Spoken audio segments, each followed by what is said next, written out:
Sejam Good evening, bem-vindos ladies and gentlemen, and welcome to the video conference of Companhia Paranaense de Energia, Copel, to discuss the results of the 2026 reserve capacity auction held today. This video conference is being recorded, and the replay can be accessed on the company's website at ri.copel.com. The presentation is also available for download. Please be advised that all participants will only be watching the video conference during the presentation, and then we will start the Q&A session and further instructions will be provided. Before proceeding, I would like to note that the forward-looking statements are based on the beliefs and assumptions of Copel's management and on information currently available to the company.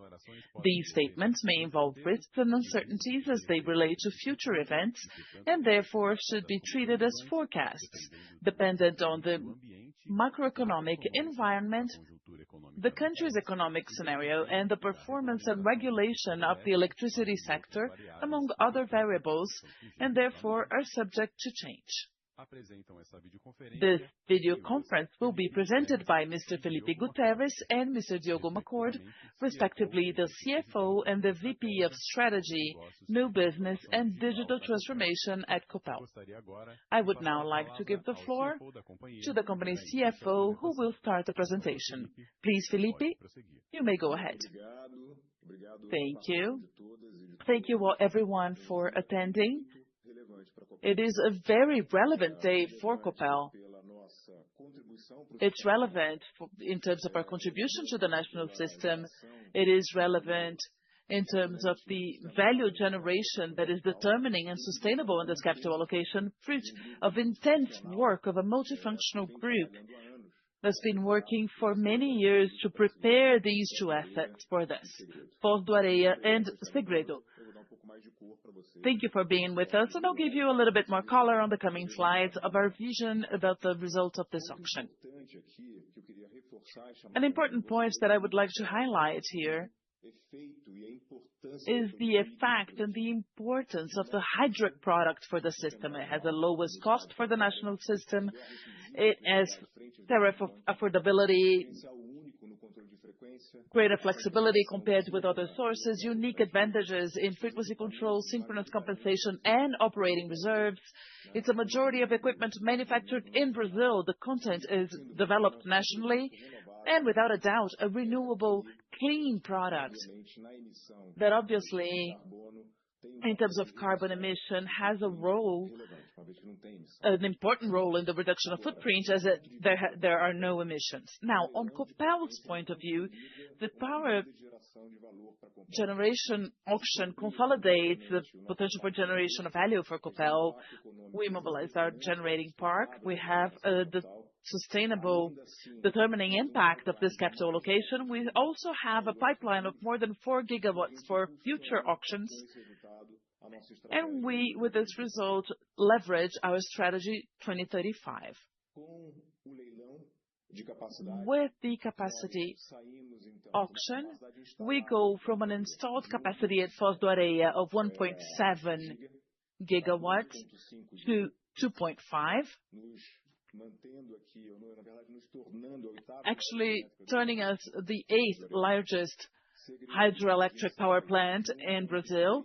Segredo goes from 1.3 gigawatts to 2.5 gigawatts, now becoming the 9th largest hydropower plant in Brazil. You can see here on the left, on my left, in Paraná, where the two plants are located geographically.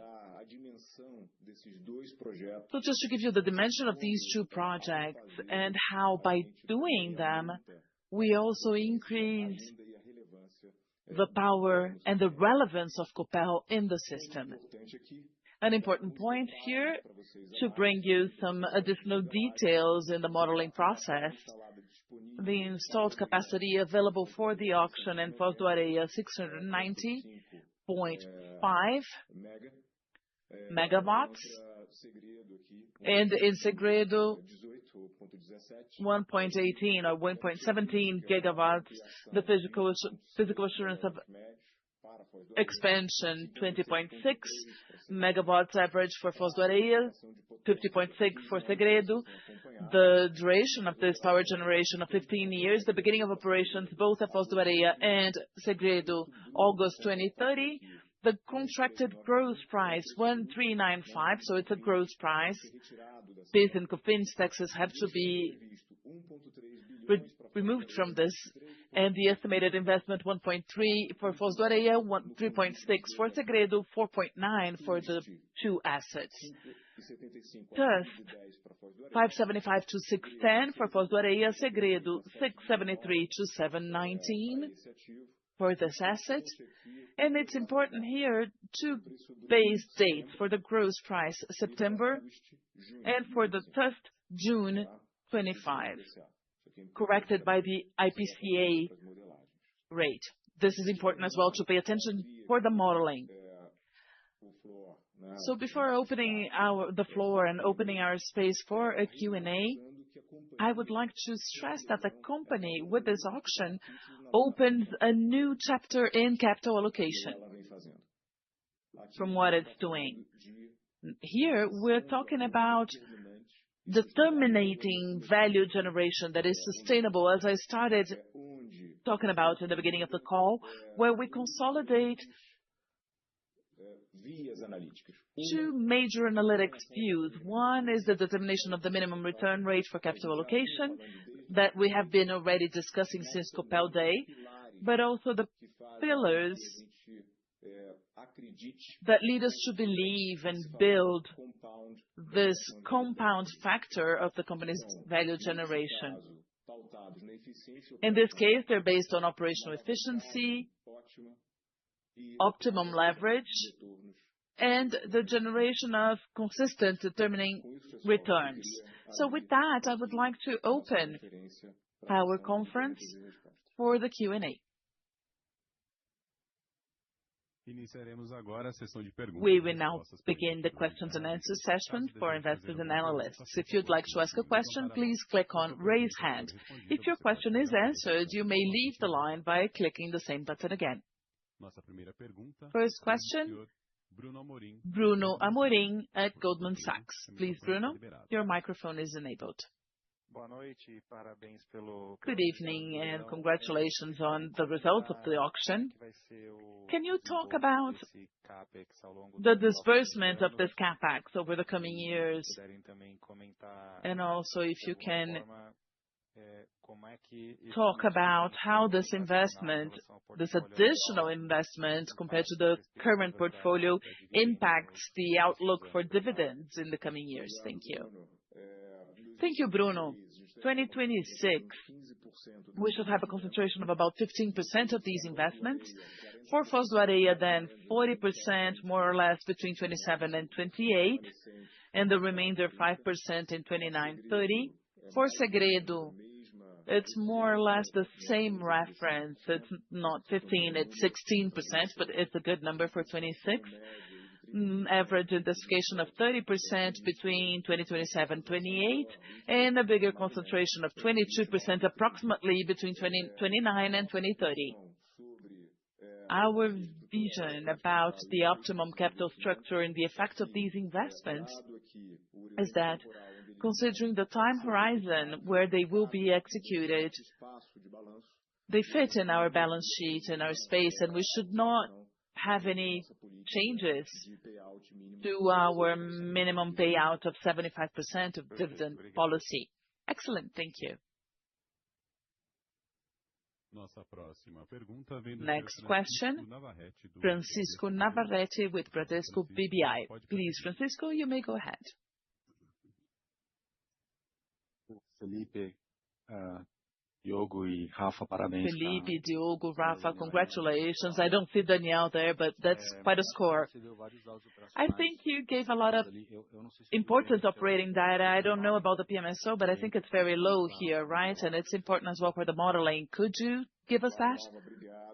Yes, Nava, sure, thank you. PMSO close to 3% of the total cost. To give you an idea, the most relevant cost is stuff that we already gave the reference, the guideline for. Thank you.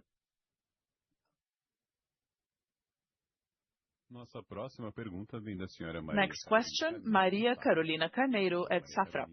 Maria Carolina, please, you may go ahead. Thank you for this call. This is just to complement Bruno's question. It seems that obviously it fits with the strategy of growth with dividends, as you mentioned. This auction itself doesn't affect it here, but to understand the strategy, for example, of growth for other segments, considering you were successful here, it seems that maybe the focus remains now with the reserve capacity auction now, and maybe we should think less strongly about the transmission auctions, or no? Just to understand if it changes anything in the game of how you're planning to do your capital allocation in new projects, if you already consumed everything that you had in terms of firepower for the coming years in what you had mapped. Carol, thank you. Of course, we monitor this very closely. There's an important value generation leverage starting in June this year with a tariff review from the distribution company. So that's a lever that is part of this equation of cash generation and space in the balance sheet that adds up for the generations of coming years. Remember that 2027 is a year of full value generation. This year we only have 6 months. These projects, also starting in 2030, they'll start generate a lot of cash. So with this view in terms of cash, having a longer term view, even considering the convergence of 24 months, if we work at a higher range of our leverage is considerable, and any other investment, as we've always said, it's more transformational that the company is engaged in this period. And normally it also comes with cash flow, and it replots the optimum capital structure that probably opens room to accommodate those investments. Excellent, thank you.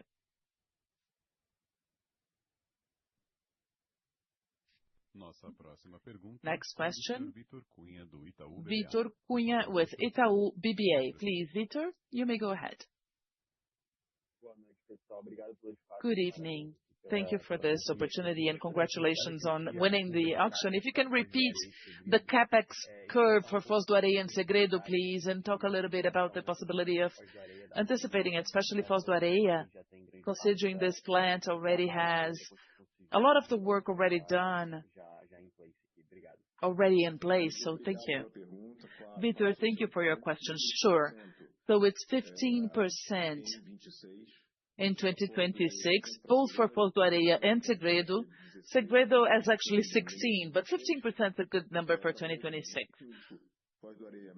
For Foz do Areia, an average of 40% of 27-28. So 40% in 27, 40% in 28, and the remainder in 29-30. In Segredo, 30% in 27-28, and the final complement 22% in 29-30. This anticipation, this advance, there's a process to bring it ahead. Our base deadline is delivery in August of 2030. I'll ask Diogo to describe the natural process of a call for this anticipation. The first thing, you remember at Copel Day, we have a thesis of the power. So for you to enable this anticipation, the state must need that power, and we believe that this demand will be present in the coming years. So we have a positive outlook in terms of this possibility of anticipation. MME gets to this conclusion, and based on that, we have all of the mechanism to anticipate this defined by CMSE. So I think this is relatively clear, and especially for Foz do Areia, as you mentioned, we have the electromechanical assembly. This is a slightly simpler activity, and we would be able to have this possibility of anticipating it to 2029. Segredo is slightly more complex, also considering that it's not such large construction works as a new hydroelectric power plant would be. We already have the reservoir. We know that the type of difficulty in this type of works is environmental and land related, and this is something that has already been overcome in Segredo's case, but obviously Foz do Areia is simpler. Normally MME would do this request for anticipation 2 months before. They need to define this need for power, and with the different plants and thermal power plants compete with hydropower plants. So this is a process where we will define the volume of power they need. The different types of plants compete, and we believe that hydraulic has a great advantage compared to the other technologies for this anticipation. Very clear, thank you.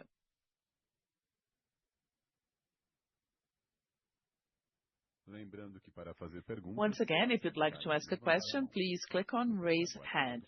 Please wait as we collect the questions.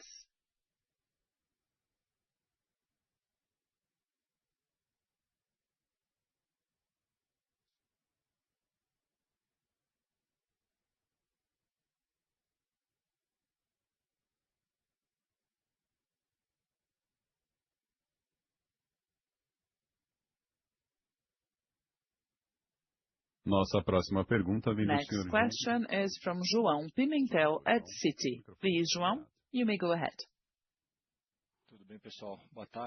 Hello, good afternoon. Congratulations on the results. Very positive.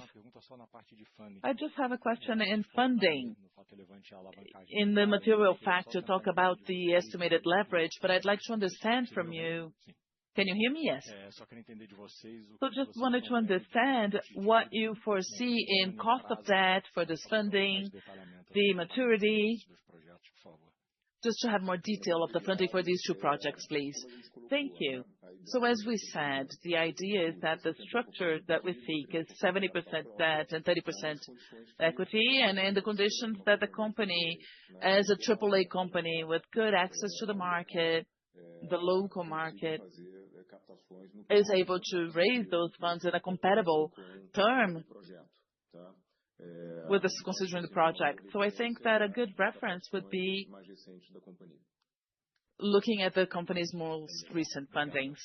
Excellent, thank you.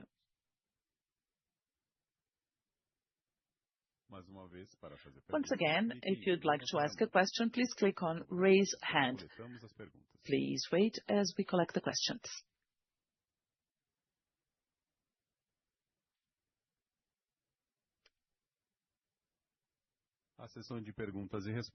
The questions and answer session is now concluded. I will turn the floor to Mr. Felipe Gutierrez for his final considerations.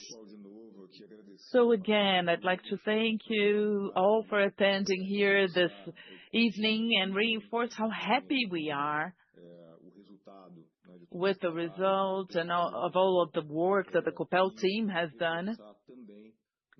And to also reinforce that we're opening a new chapter in our process, in our capital allocation, with a value generation, and I want to repeat this, it is determining and it's sustainable value generation, completely in line with what we're bringing repeatedly with our view in terms of capital, of high returns capital allocation.